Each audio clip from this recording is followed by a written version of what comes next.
Assalamualaikum warahmatullahi wabarakatuh. Saya Rina Novita, NPM 2126010087 dari kelas keperawatan 1C, izin menyampaikan materi tentang keseimbangan asam dan basa. Asam dan basa.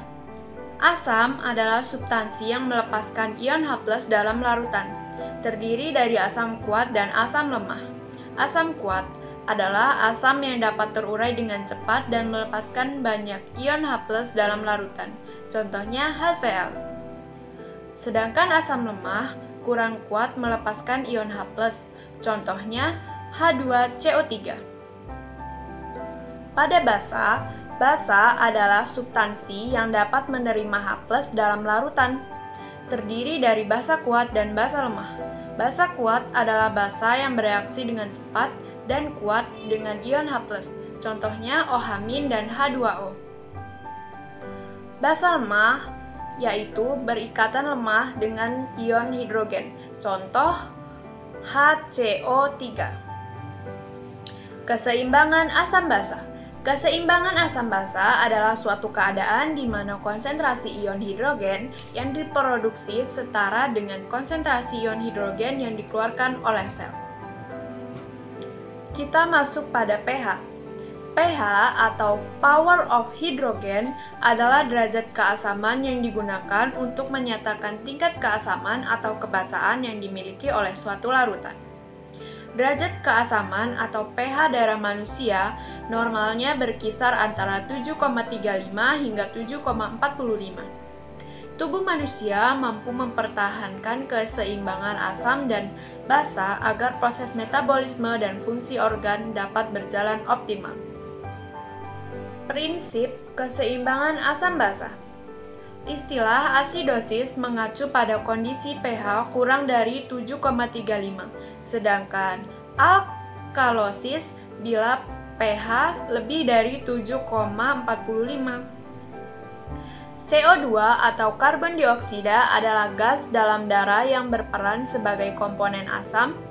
CO2 juga merupakan komponen respiratorik. Nilai normalnya adalah 40 mmHg. Yang ketiga ada HCO3 atau bikarbonat.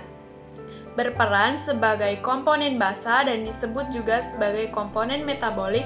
Nilai normalnya adalah 24 mEq per liter. Selanjutnya yaitu asidosis, berarti terjadi peningkatan jumlah komponen asam atau berkurangnya jumlah komponen basa. Alkalosis berarti juga peningkatan jumlah komponen basa atau berkurangnya jumlah komponen asam. Pengaturan keseimbangan asam basa. Pengaturan keseimbangan ion hidrogen dalam beberapa hal sama dengan pengaturan ion-ion lain dalam tubuh. Contohnya, untuk mencapai homeostatis harus ada keseimbangan antara asupan atau produksi ion hidrogen dan pembuangan ion hidrogen dari tubuh. Dan seperti pada ion-ion lain, ginjal memainkan peranan kunci dalam pengaturan-pengaturan ion hidrogen. Akan tetapi, pengaturan konsentrasi ion hidrogen cairan ekstraseluler yang tepat melibatkan jauh lebih banyak daripada eliminasi sederhana ion-ion hidrogen oleh ginjal. Terdapat juga banyak mekanisme penyangga asam basa yang melibatkan darah, sel-sel, dan paru-paru yang perlu untuk membentuk H2CO3. Faktor yang mempengaruhi keseimbangan asam dan basa. Yang pertama yaitu sistem buffer. Sistem penyangga asam basa kimiawi dalam cairan tubuh yang dengan segera bergabung dengan asam atau basa untuk mencegah perubahan konsentrasi ion hidrogen yang berlebihan. Fungsinya mencegah perubahan pH yang disebabkan oleh pengaruh asam fiksat dan asam organik pada cairan ekstraseluler. Keterbatasan sistem buffer tidak dapat mencegah perubahan pH di cairan ekstraseluler yang disebabkan karena peningkatan CO2. Sistem ini hanya berfungsi bila sistem respirasi pada pusat pengendali sistem pernapasan bekerja normal. kemampuan menyelenggarakan sistem buffer tergantung pada terjadinya ion bikarbonat. Dalam sistem buffer, ada 4 sistem buffer, yaitu yang pertama, buffer bikarbonat, yang kedua, buffer protein, yang ketiga, buffer hemoglobin, yang keempat, buffer fosfat. Faktor selanjutnya yaitu sistem paru. Paru-paru di bawah kendali medula otak mengendalikan karbon dioksida dan karena itu juga mengendalikan kandungan asam karbonik dari cairan ekstraseluler. Paru-paru melakukan hal ini dengan menyesuaikan ventilasi sebagai respon terhadap jumlah karbon dioksida dalam darah. Yang ketiga, sistem ginjal. Untuk mempertahankan keseimbangan asam basa, ginjal harus mengeluarkan anion asam non-volatil dan mengganti HCO3-. Ginjal mengatur keseimbangan asam basa dengan sekresi dan reabsorpsi ion hidrogen dan ion bikarbonat. Gangguan keseimbangan asam basa. Terdapat 2 kelainan utama dalam keseimbangan asam basa. Yang pertama, aslodosis dan yang kedua, alkalosis. Aslodosis adalah suatu keadaan pada saat darah terlalu banyak mengandung asam dan menyebabkan menurunnya pH darah.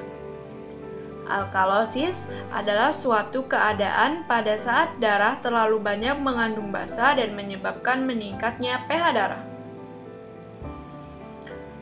Acidosis respiratorik.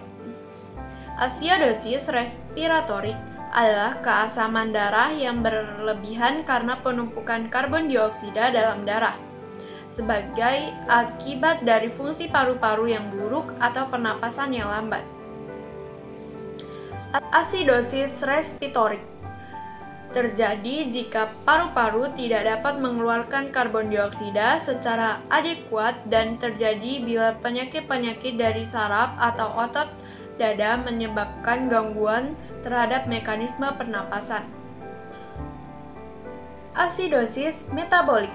Asidosis metabolik adalah keasaman darah yang berlebihan yang ditandai dengan rendahnya kadar bikarbonat dalam darah. Bila peningkatan keasaman melampaui sistem penyangga pH, darah akan benar-benar menjadi asam. Penyebab asidosis metabolik. Yang pertama, kelebihan produksi asam. Yang kedua, kurangnya cadangan dapar. Yang ketiga, kurangan ekskresi asam. Alkalosis respiratorik. Alkalosis respiratorik adalah suatu keadaan di mana darah menjadi basa karena pernapasan yang cepat dan dalam, sehingga menyebabkan kadar karbon dioksida dalam darah menjadi rendah. Alkalosis respiratorik dapat membuat penderita merasa cemas dan dapat menyebabkan rasa gatal di sekitar bibir dan wajah. Jika keadaannya makin memburuk, bisa terjadi kejang otot dan penurunan kesadaran. Alkalosis metabolik. Alkalosis metabolik adalah suatu keadaan di mana darah dalam keadaan basa karena tingginya kadar bikarbonat. Alkalosis metabolik terjadi jika tubuh kehilangan terlalu banyak asam. Penyebab utama alkalosis metabolik. 1. Penggunaan diuretik, tiazid, furosemid, asam etakrinat. 2. Kehilangan asam karena muntah atau pengosongan lambung. Yang ketiga, kelenjar adrenal yang terlalu aktif, sindroma Cushing, atau akibat penggunaan kortikosteroid. Sekian presentasi dan pemaparan materi tentang keseimbangan asam basa dari saya. Assalamualaikum warahmatullahi wabarakatuh.